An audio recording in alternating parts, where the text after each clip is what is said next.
Good morning, children.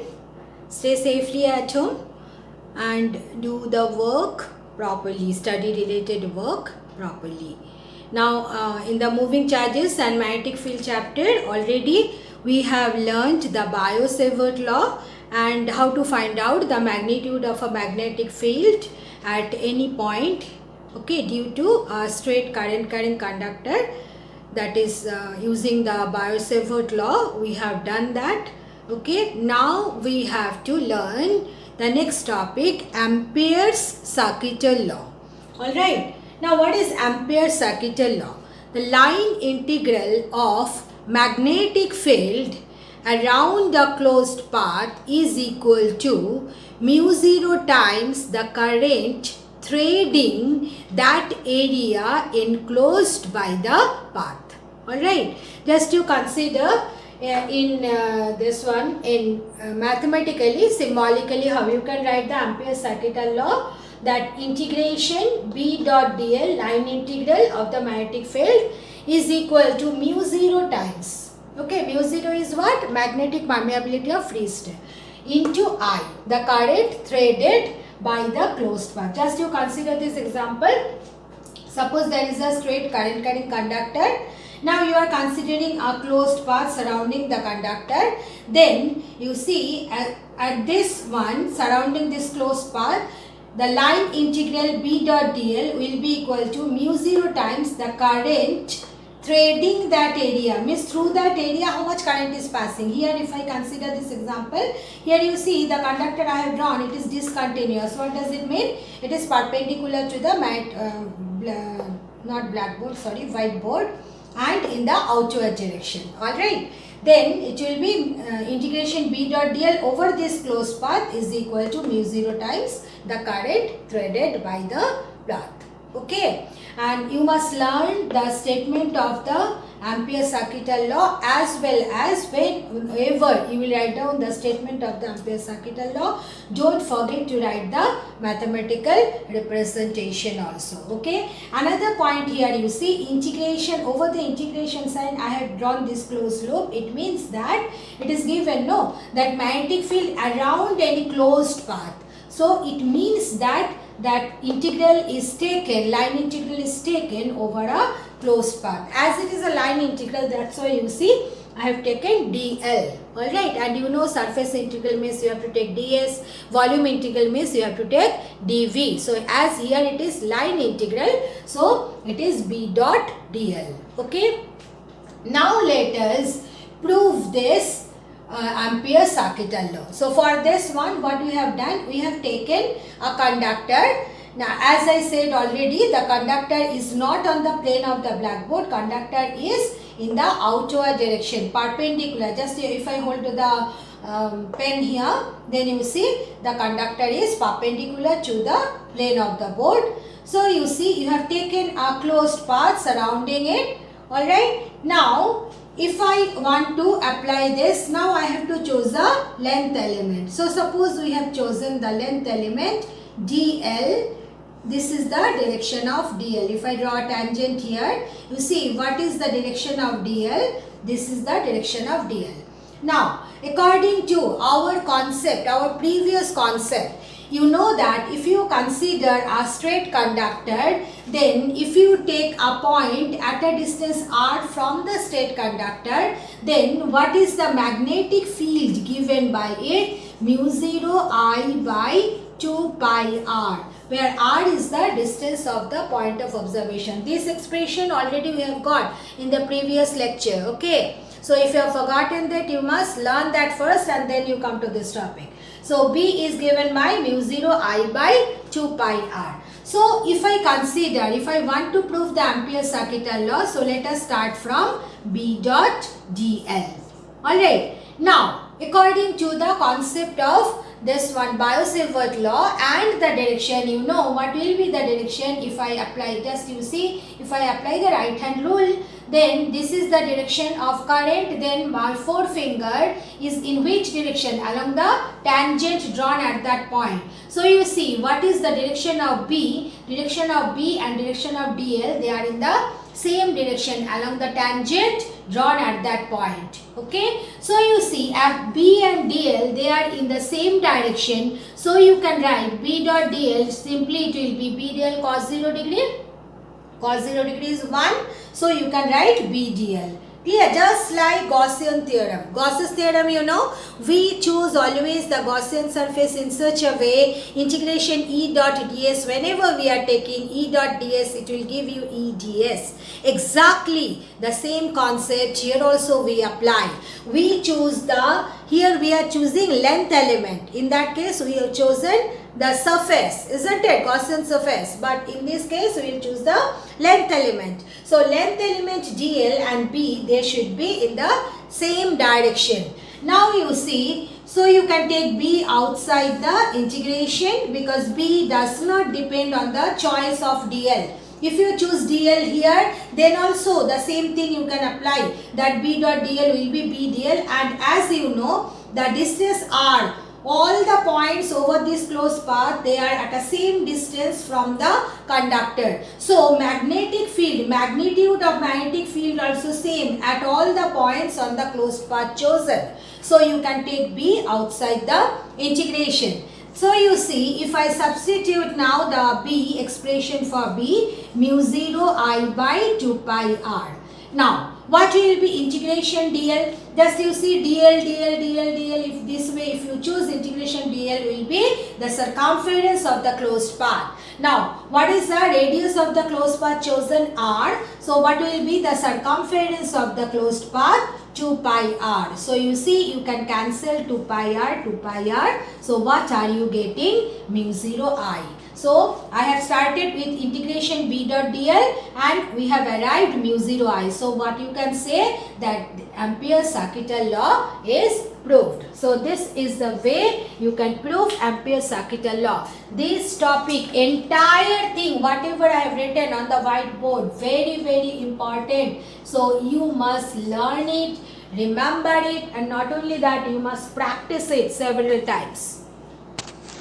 Now, next is application of Ampere-Sarkital law. So, as you know that by using the Gauss's theorem, you can find out the electric field intensity exactly like that. In case of magnetism, we can find out the magnetic field intensity due to different distribution of current by using the concept of Ampere-Sarkital law. Alright. So, first we will apply in the simple case that magnetic field due to a long straight current conductor. I hope you can remember the derivation what we have done. We have taken a straight conductor, then we have chosen a small length element, then we have drawn the point of observation, we have joined, then it was almost one page derivation, isn't it? Now you see the same case means the magnetic field due to a straight current conductor we will do by applying Ampere-Sarkital law within few steps. Okay, so understand it, try to follow it, understand it. Let us consider this is the current conductor and here again I have drawn it discontinuous. What does it mean? The current conductor, actually it is like this. Okay. So, if you consider the current conductor like this, then if you want to apply the Ampere-Sarkital law, then just like Gaussian surface, in this case also we have to choose a proper closed path. Okay. Now, how to choose the proper closed path? Understand it. Suppose you want to find out the magnetic field intensity at the point P. Alright. Then, taking the distance between the conductor and the point of observation, okay, as a radius, you assume a circle. That circle will be the closed path chosen. Alright. Understood? Again I am repeating, just like the Gauss's theorem, we in this case are also Ampere-Sarkital law also, we have to choose the proper closed path. So, how to choose the closed path? That taking the point of observation, okay, the closed path should be chosen in such a way that point of observation should lie on the closed path, alright, and not only that, all the points over the closed path should be equidistant from the given distribution. So in this case, you see, if you just take the radius, if you take the distance between the conductor and the point of observation as a radius and draw a circle, that circle will be the closed path chosen. So let us apply Ampere's circuital law. So according to Ampere's circuital law, you can write B dot dl is equal to mu 0 I. In this particular case, the closed path is threading. Okay, closed path is threading the entire current passing through the conductor. Okay, so you can write it as mu 0 I only. Now we have to find out what is the direction of B. Now already we are having the concept that what will be the direction if you draw a tangent at the point to the circle, that will be the direction of the magnetic field as we got applying the concept of Biot-Savart law. And then you choose the length element dl along the same tangent. Okay, so you see, you can write it as B dot dl. B and dl, they are in the same direction. So B dot dl is equal to B dl cos 0 degree is equal to mu 0 I. So you can write it as B dl equal to mu 0 I. Now here the closed path is chosen in such a way that all the points on the path are equidistant. So you can make the conclusion that magnitude of the magnetic field is same over the entire path. It means that you can take B outside the integration. So you see, here lies the trick, that why the closed path is chosen in such a way that all the points are equidistant from the given distribution of current. This is the cause. Okay, and we have applied the same concept in case of Gauss's theorem also. So now I hope you are understanding it in better way. Gauss's theorem also we have applied the same concept, that Gaussian surface chosen in such a manner that the magnitude of the electric field intensity remain constant over the entire surface, and we can take E outside the surface integration. So here also the closed path is chosen in such a manner that magnitude of the magnetic field is same at all the points of the closed path. So one can take B outside the integration. So here you see B integration dl. So what is integration dl? Circumference of the closed path, and here what is the circumference of the closed path? 2 pi r. So you see what is the magnetic field, you have got mu 0 I by 2 pi r. So you see how many steps we have taken, only 1, 2, 3, 4, 5 steps. So instead of one page derivation, applying the Biot-Savart law, and then you can remember 3 variables were there. Then theta was variable, dl was variable, r was variable. Then we converted into one single variable phi, and then we have done so much derivation, got the expression for the magnetic field. But here, if you directly apply the Ampere's circuital law, then more easily you can find out what is the magnetic field intensity due to certain distribution of current. So this is the magnetic field intensity due to a straight current carrying conductor.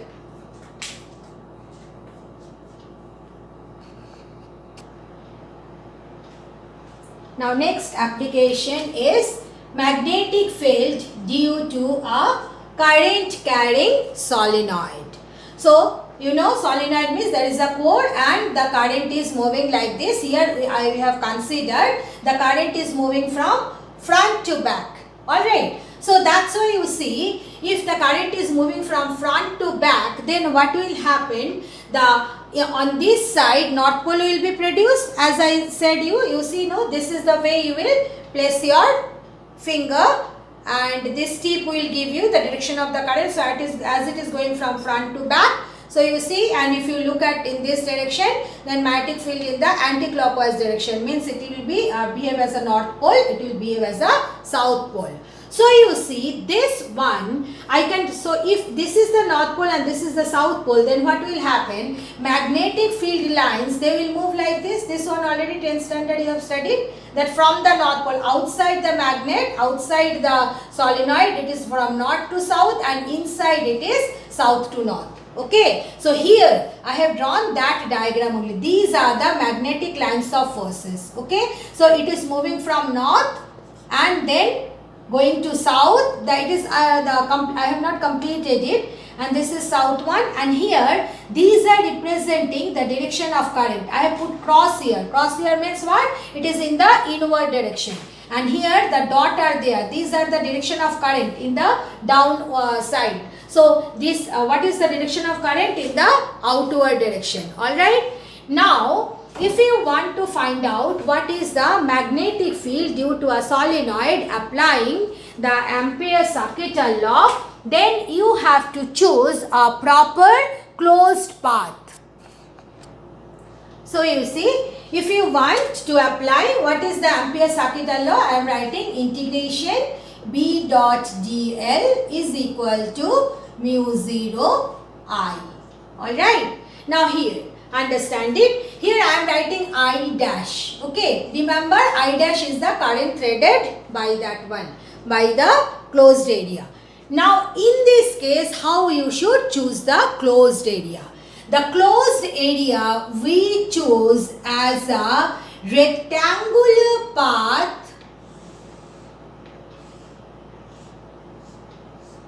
like this,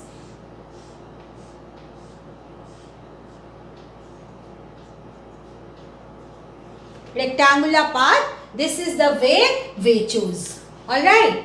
Now why I have considered it as I dash? Remember, I dash is the current within this one. So if you consider that the current passing through the each turn of the solenoid is I, and here I, and within the closed path the current will not be the same. That's why here I am using the symbol I dash.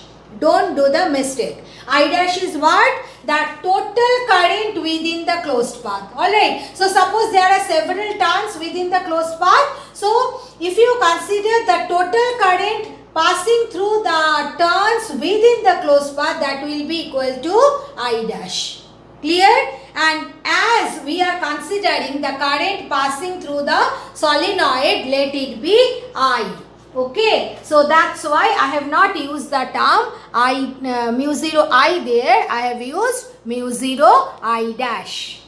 Now let us name the closed path by the small letter A, B, C, D be the closed path. And we will take the path in this way. The closed path, how we'll move? A to B to C, then C to D, then D to A. Alright. Now let us come to the left side of Ampere's circuital law. Integration B dot dl.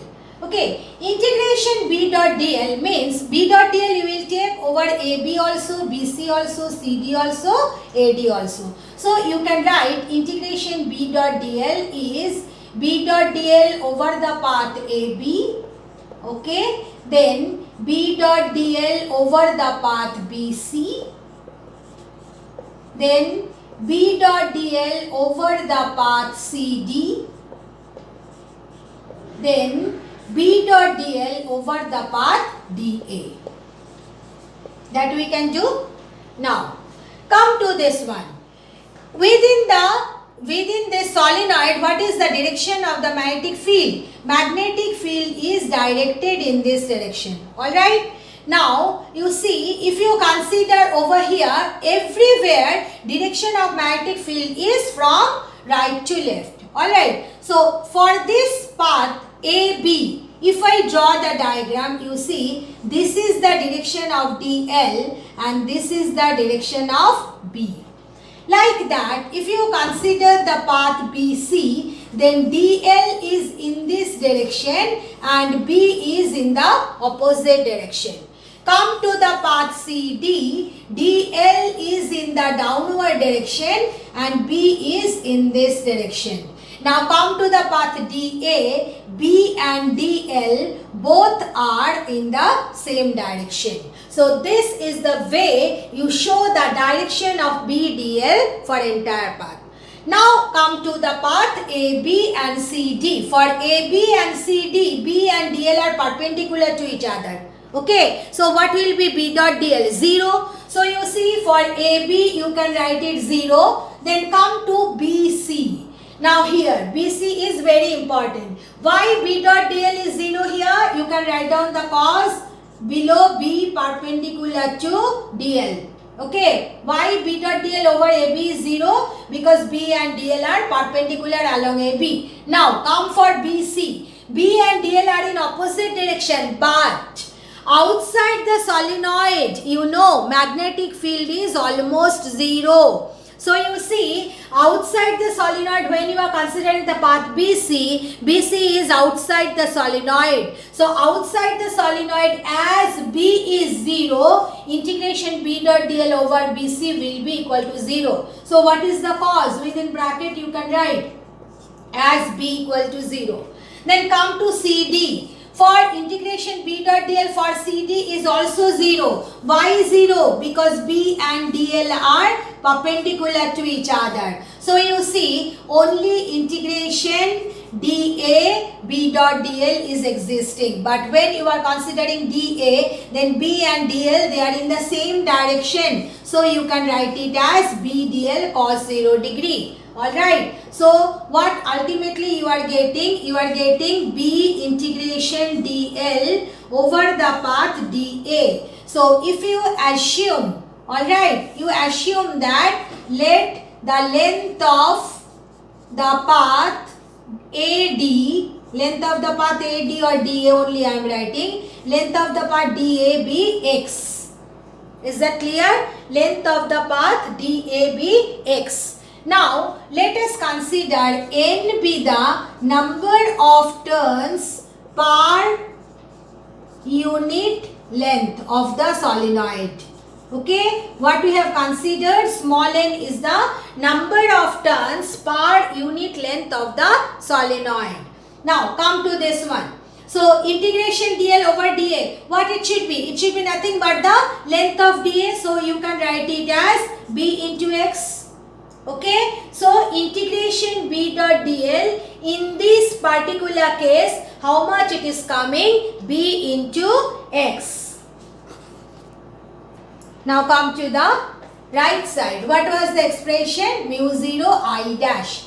Now what will be I dash? If you want to find out I dash, then you have to know how many turns are there within this length. So for unit length, number of turns is n. So for X length, what will be the number of turns? N into X. So within this length, how many turns are there? N into X. Each turn carries a current I. So what will be the total current threaded by the closed path? It will be NXI. Okay, means I dash, the net current threaded by the closed path is equal to how much? Nx into I. Okay, how many turns are there here? N into X. Why N into X? Because X is the length and N is the number of turns per unit length. Okay, so number of turns per unit length by this one, when you are multiplying X, what it will give? The total number of turns present within the length X. So mu 0 I dash is mu 0 NXI. So according to Ampere's circuital law, I am writing it. Okay, writing the full form only. Ampere's circuital law, what you can write? Integration B dot GL is equal to mu 0 I dash. Now integration B dot DL, we have got it as BX, and here we have got mu 0 NXI. So XX cancel. So what is the magnetic field due to a current carrying solenoid? It is given by mu 0 N into I. But be careful, what does N represent here? N is not the total number of turns. N is number of turns per unit length. So you can write like this also. If big N be the total number of turns present in the solenoid, and if big L be the total length of the solenoid, then number of turns per unit length you can write like this: total number of turns present in the solenoid divided by total length of the solenoid. So either you can remember this way, mostly we apply this one only, mu 0 Ni. But one thing is that don't do the mistake, small n never represent the total number of turns. Small n is number of turns present per unit length. Now here you see, when we have chosen the closed path, we have taken it at the center of the solenoid. So this B is equal to mu 0 Ni, it is at the center of the solenoid. Alright, but if you take the magnetic field at the end of the solenoid, okay, at the end of the solenoid, then it will become half of the magnetic field at the center of the solenoid. So this is also another relation related with solenoid. You must remember that B is equal to mu 0 Ni. This is the expression for magnetic field at the center of the solenoid, whereas at the end of the solenoid, means instead of taking the point here, if you take the point here at the end, then the magnetic field will become half mu 0 N into I. The derivation, how it is coming, half mu 0 Ni, that you don't have to learn, but you must practice this derivation. This is important for your board exam. Okay, this is the application, the first application of magnetic field. Ampere-Circuital law is not that much important, but this solenoid one is very important. So you must learn and practice it. Now next is magnetic field due to a toroidal solenoid. Toroidal solenoid means what? The solenoid core, you have just bent it. The solenoid core was straight like this. So what you have done? You have bent it and you have made a closed circle. Alright. So you see, toroidal solenoid means it has no end. Clear? Means you see the core is a concentric circle only.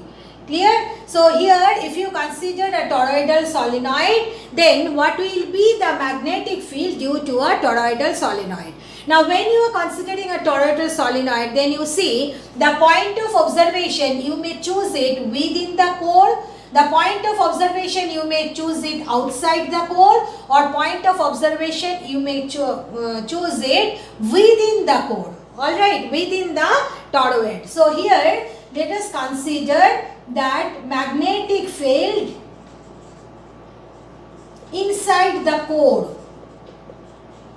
Means you see here where we have taken the point of observation inside the core. So here what will be the closed path chosen? It should be a concentric circle. Alright, as shown in the diagram. So if you apply again the Ampere-Circuital law, then you can write mu 0, integration B dot dl is mu 0 I dash. Why I have written I dash? Because I dash is the total current enclosed by the path. And we have considered I be the current passing through the each turn of the solenoid. What is I here? Current passing through each turn of the toroidal solenoid.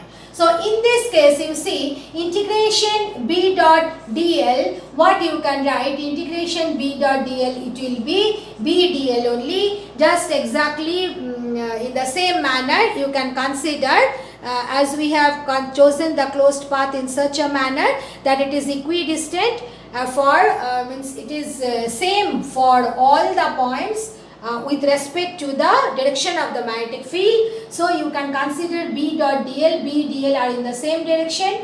Now what will be mu 0 I dash? I dash will be, if you consider there are n number of turns, now you see it is enclosing all the turns, isn't it? So if there are n number of turns, then what is the total current threaded by it? It is n into I. Then you see you can take B outside the integration. So B integration dl is mu 0 Ni. Now if you consider that the distance of the point of observation be A from the center, then integration dl, it will be 2 pi A. So it is coming mu 0 Ni. So what is the magnetic field? mu 0 Ni by 2 pi A. This is the expression for the magnetic field inside the core. Remember, this is the expression for the magnetic field inside the core of the toroidal solenoid. Alright. Now, if you consider that small n be the number of turns per unit length, then you can write a small n is equal to n by 2 pi a. So you see n by 2 pi a, you can write it as mu 0 n I. N by 2 pi a will be small n, number of turns per unit length. So you see, for the toroidal solenoid also we are getting almost the same expression, that mu 0 Ni. For solenoid, n small n was big N by big L, where L was the length of the solenoid. But in case of toroidal solenoid, what will be the length? Length will be the circumference. Okay. So you better to remember here Ni by 2 pi a, because you see magnetic field is depending on A. Clear? So if you change A, then what will happen? Magnetic field will change. Alright. So this is the concept of the magnetic field due to a toroidal solenoid. Now, if one chosen the point P here, then you see, if you chose the point P here, then this will be the closed area, closed path chosen. So this one is not at all threading any current, not at all enclosing any current. So what will be the magnetic field inside at this point? It will be 0. If you consider a point outside the toroid, then what will happen? Outside the toroidal solenoid, the B itself is 0. So what will happen? Magnetic field is existing only within the core of the toroidal solenoid. Okay. So you must remember this. This one you don't have to draw. So what is the magnetic field inside the core of a toroidal solenoid? It is given by mu 0 Ni by 2 pi a.